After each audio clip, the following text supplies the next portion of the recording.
Hey boys, welcome back to some NRL Supercoach, and we are going to be going through the round 3 review, the round 3 wrap up, whatever you want to call it. And yeah, as you can see, we had a pretty stellar week, indeed. It was, and I'm going to get into some absolute nonsense that happened over the weekend that could have been the end of my season, but it turned out to actually be an unintentional masterstroke. So we scored 1365, round 3 ranked 43 for the week, dude, in the top 50. I saw, and honestly, we're pretty close to the top. Like, I saw the winner got like 1460, I think, and the team he had was, I mean, it was a pretty nonsense team. It looked like he definitely made it like that week, which is fine. I mean, it's a bit of bullshit when people do that, but I mean, it is what it is. Like, I got no real problem with it, but like, I wasn't that far off. And honestly, when I was looking at the scores, nearly knocked the mic off. But when I was looking at the scores, I was looking at the leagues as well.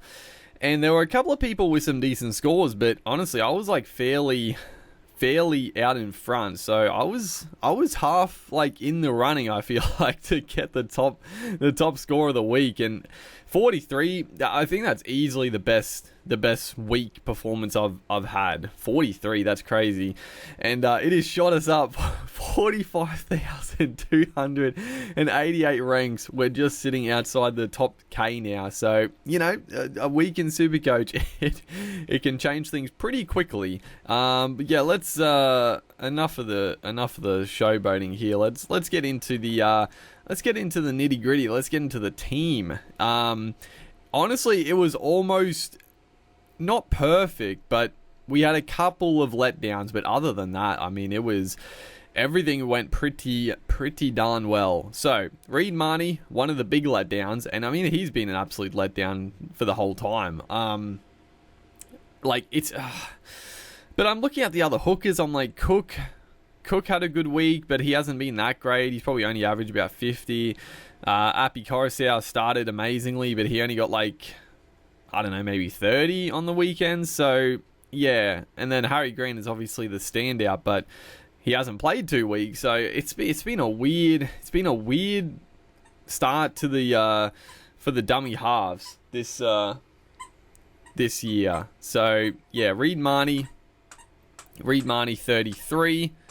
And Chris Randall, the backup, 27. So he's been an absolute plotter. Hopefully he can just make a little bit of cash and we can move him on. Then we move into the front row where, oh man, Jai Arrow 61. I mean, honestly, I thought he was going to score a few more than that. He looked unbelievable. Arrow is, oh man, he is such a player, honestly. I feel like he's a little bit wasted on the edge, but he does play, like, it's weird. He plays through the middle for the most part of the game anyway, but like, if he was playing starting lock, obviously Cameron Murray, he absolutely killed it, and you know, one of the best locks in the game, arguably the best. But if Jai Arrow was starting lock at any other team, he's up as one of the best locks in the comp. So yeah, he's quite the player. And the Rabbitohs, I mean, they got a couple of good ones there. Josh King 85. Oh man, so this is I'll get into the nonsense that happened in a second, but Josh King 85 as I wonder if you guys can hear my as soon as I start talking, my dog is like chewing on his squeaker. I wonder if you guys can hear that. It's not that loud, but you probably can. Ethan Bullimore 12. Honestly, I'm just glad to see he went, well, he probably went up like 3k, I think. But I'm just glad he didn't lose money. So I wasn't, you know, I don't really understand what Hasler is doing with his minutes.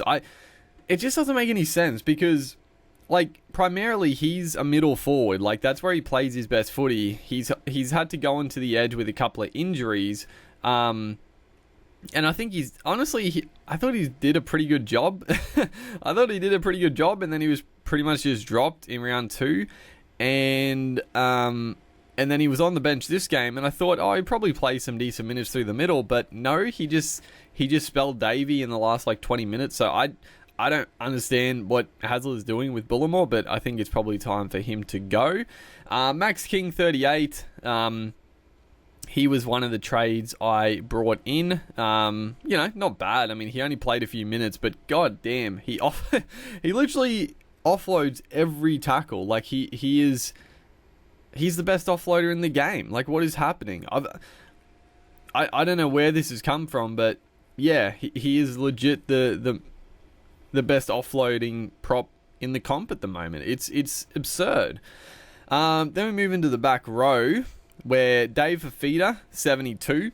I mean, it's annoying because the Titans attack so much better on their left-hand side, and Beau Fermor, who is honestly a very good player, don't get me wrong, but he's reaping all the benefits. But then you got your best, you got the most damaging ball runner in the comp sitting on the right-hand side, where they do go there occasionally, but they just don't look as good. I'm like, why would you not play your best forward in the spot that you send the most like attacking plays? Like, I don't understand it. Personally, I would switch Fafita and Fermor, but I'm happy I held Fafita, honestly, and I'm probably just going to hold him for the long term, because I mean, he's still scoring pretty well. I mean, I know he's extremely expensive, but he's still scoring pretty well, and he hasn't scored a try yet, which is ridiculous for Fafita. Josh Curran, who I bought in as well. So if you saw my preview, I did keep the same three trades that I was going to make with Hines coming in, Max King, and Josh Curran, with Crichton going out, Sam Walker going out, and who was the other one? Who was the other front rower that I got rid of? I can't remember, honestly. I can't remember. I'll remember it after the video, but I don't remember. But yeah, Curran was, I mean, it was pretty much all base. He didn't really get any attacking stats, and I did see a couple of people comments that I could have shifted. I can't remember exactly, because I can't remember who the third trade was, but I could have got Payne Haas in if I did a switch. But honestly, I'm pretty happy that I didn't do that, because I mean, Payne Haas did score slightly more, but honestly, I think Curran is just going to be, I mean, Curran's not going to play Origin, which is a bonus, and then I think he's just going to probably be safer than Haas. Like, Haas got a little lucky at the end of the game with a few attacking stats, but yeah, I'm happy with the decision I made, honestly. And then Tamalolo 59, again, I mean, damn, dude.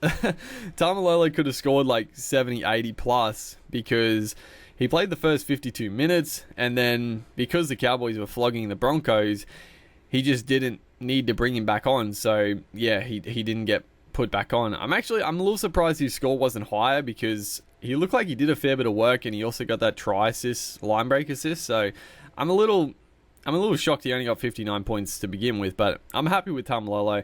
I think he is going to start getting some big minutes, because the Cowboys are not going to flog teams like they have in the last 2 weeks, that is for sure. Then we move into Jeremiah Nenai, 100 points. I told you last week. I told you last week that it was an anomaly, if I can talk. But it was an outlier, dude. Like, he is, I mean, yeah, he might have the odd like poor game where he scores like 40, but he had so many missed tackles, he had so many like errors and penalties. Like, that's not going to happen like that often. So I was very comfortable playing Nenai. Like, I'm comfortable playing Nenai every week, honestly, and if he hits a form dump. But I mean, he's their go-to. I mean, with the kicking game now, like he's just a freak of a kid. Like, he's got all the skills. He's a target with the kick now. And now he's a target just in play. Like, they pass it to him early. They give him early footy constantly. He's got a great right foot step. And in this game, like, he didn't actually beat that many tacklers. Like, in previous games, the step is like got him a few tackle breaks. But in this game, it wasn't that many. But it's going to happen.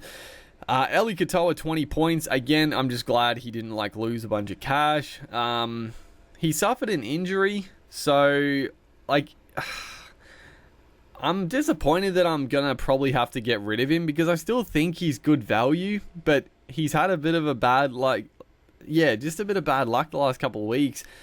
And he is a bit, I don't know, he's always been a bit injury prone, especially the last couple of years. So, yeah, I don't know. I feel like probably is just time to trade him out and bring in someone who, has actually been going well.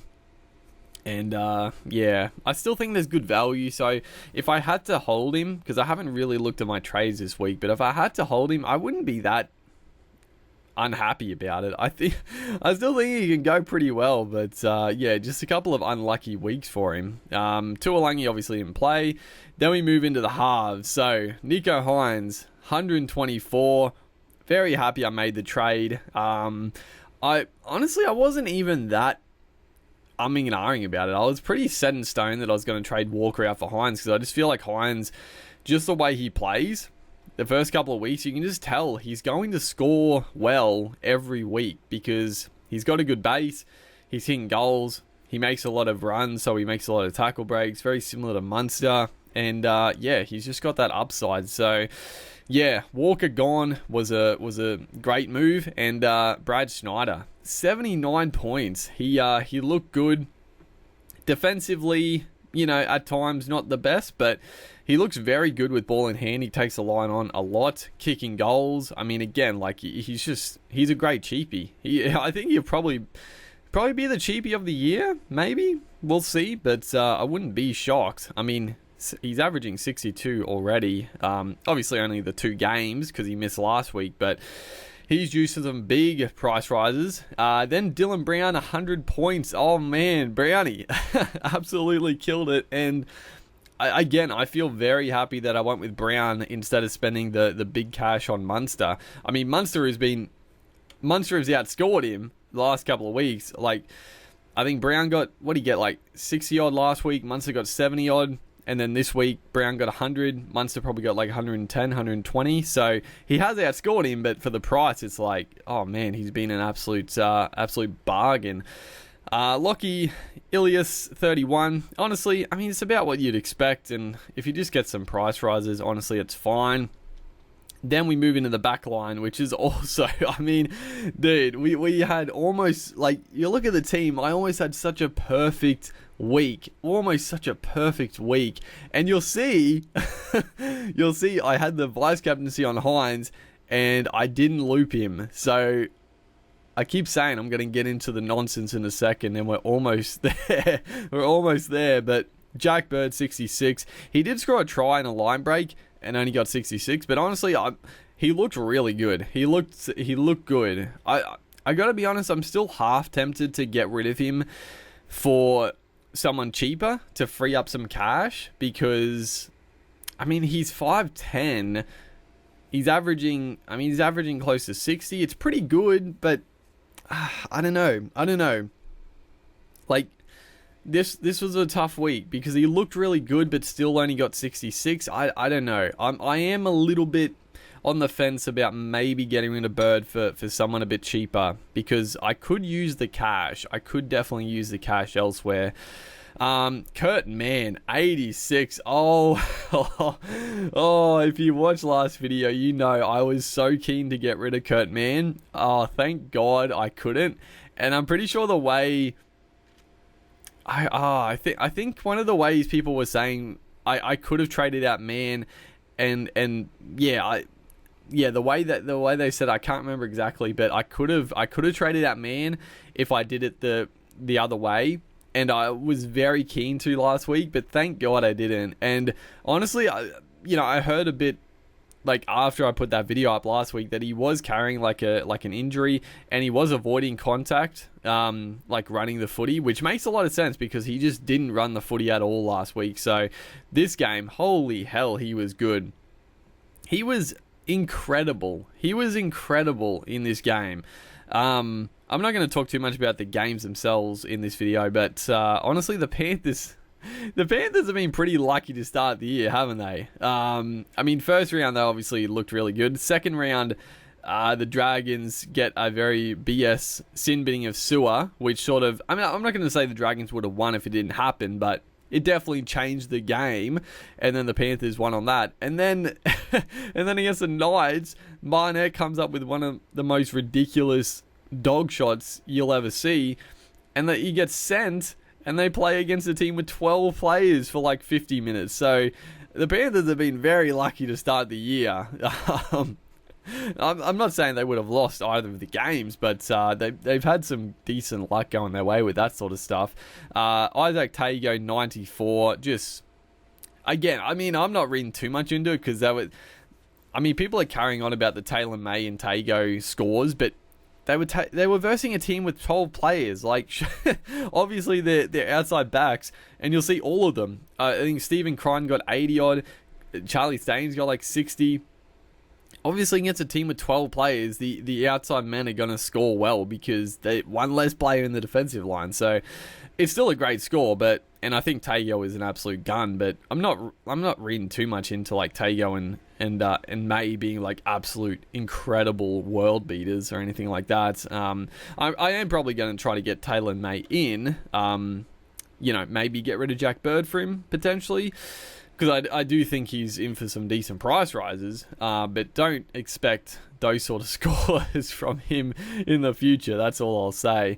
Billy Smith, 46. Honestly, he didn't really do anything again, but he got a nice little line break, and he made a lot of carries. So 46, I'm not too displeased with, and I made a good call there. I didn't play Penasini. He only got 21, so I made a good decision. And then the fullbacks, Tedesco, 64. He wasn't very good, honestly. He looked pretty poor, I'll be honest. Ryan Pappenhausen, 107, and he was my captain. So this is what happened, right? So Nico Hines, he was on 115 after that first game. I obviously had the vice captaincy on him, and I was pretty confident I was going to loop him. I was like, yeah, I'll loop him, but I was sort of waiting for updates, and I thought he would update a little bit. Obviously, at the end here, he did get up to 124, which is outstanding. And, you'd probably, especially this year thus far, you would have looped for sure. And I was going to, but I wanted to wait for the Roosters-Rabbits game.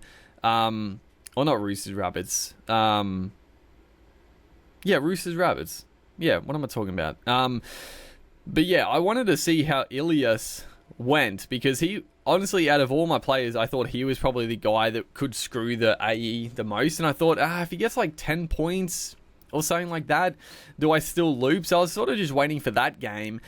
And then, to see how he went, and then I was going to loop, because in the back of my mind, I thought I had Jermaine Tanor-Brown still. I forgot that I traded him for Max King. So the whole time I was like, yeah, I'll wait for this game, and then I will and then I'll just do it. I'll bring Tanor-Brown in to start, and I'll get the AE that way, and Hines will get the captaincy. I come to my team the next day, and I look at it, I'm like, holy shit, I do not have a player. I do not have a player I can switch anymore, because Soali had already played, and Vayala their games had already been played, and I think Tuolangi as well. So I had no one to switch. So I was like, oh shit, this is either going to be the death of my season, or it could be an absolute genius move. And thankfully, it turned out the latter. Now, there were two big decisions after this happened, because I was like, do I captain Fafita? He hasn't scored a try in the first 2 weeks. There's a lot of talk about him not getting enough footy. Surely the Titans give him the ball, and surely he scores a try. And I was expecting him to go really big, so I was very tempted to go with Captain Fafita, but I chickened out at the end, and I went with Pappenhausen, who scored 107, which is still less than Hines, but still very, very good. But the biggest factor here is that I got to play Josh King, who got 85 points. Because otherwise I would have had Hines captain, I would have put Tanor-Brown in for King, so I wouldn't have got King's 85 points. So I'm pretty sure, I did quick maths before, but I did get, I think I got slightly more points this way. Like, not a lot, but still, it was beautiful. It was beautiful to watch everything work out. So that is the round 3 review. Definitely some big decisions to make. I'm definitely doing at least 2 trades because there's a couple of guys I need to get rid of. I'm tempted to do the trade boost, but doing 2 weeks in a row of trade boosts, it's a little scary. But yeah, other than that, I mean, what a week. What a week. 43 for the week. Only a couple of guys let me down in Marnie, Katoa. If you're being harsh, probably Curran as well, and Tedesco. Other than that, it was like a perfect week. So yeah, hopefully you guys are enjoying the series. Make sure to like and comment, and I'll see you guys in the next one.